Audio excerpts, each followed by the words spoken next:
మనం CPM BRS party కలిసి chairman గెలుస్తున్నాం. దాంట్లో ఎట్లాంటి 1% కూడా డౌట్ లేదు.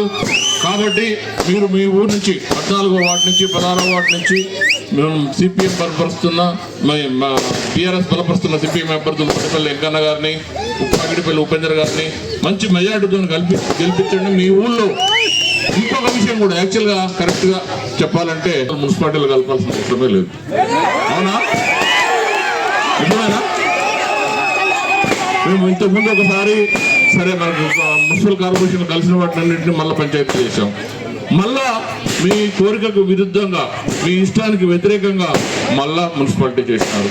నేను మీ అందరూ కూడా మీకు మున్సిపాలిటీలో కలిపిన దానివల్ల ప్రతి ఏ బీదవానికి కూడా ఈ కరువు పనుల గురించి మీ అందరు కూడా తెలుసు. కరువు పని ఉండదు, నిజమే కదా. ఉపాధి హామీ పథకం వర్తించదు, తెలుసు కదా మీ అందరికీ, తెలుసా లేదా?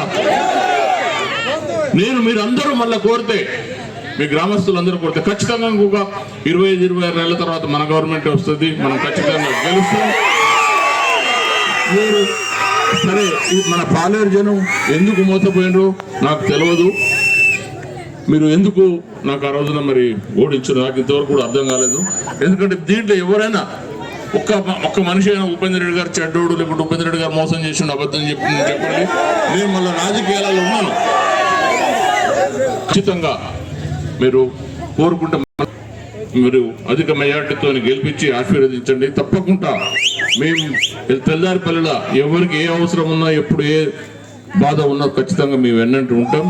దాంతోపాటు ఖచ్చితంగా ఇంకా ఏమన్నా మీ పర్సనల్ కావచ్చు, లేకుంటే మీ ఊరికి సంబంధించి కావచ్చు, ఏ పని ఉన్నా కూడా తప్పకుండా చేస్తాం.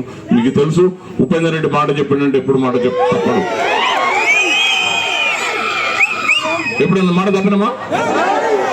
కాబట్టి మీరందరూ కూడా మీరు ఇప్పుడు సుత్తేగూడల నక్షత్రం గుర్తు మీద వేస్తే ఉపేందర్ రెడ్డి గారికి వేసినట్టుగా భావించి ఖచ్చితంగా మంచి మెజారిటీతోని వెంకన్ననే ఉపేందర్ని గెలిపించాలని మనస్ఫూర్తిగా కోరుకుంటూ సెలవు. Thank you.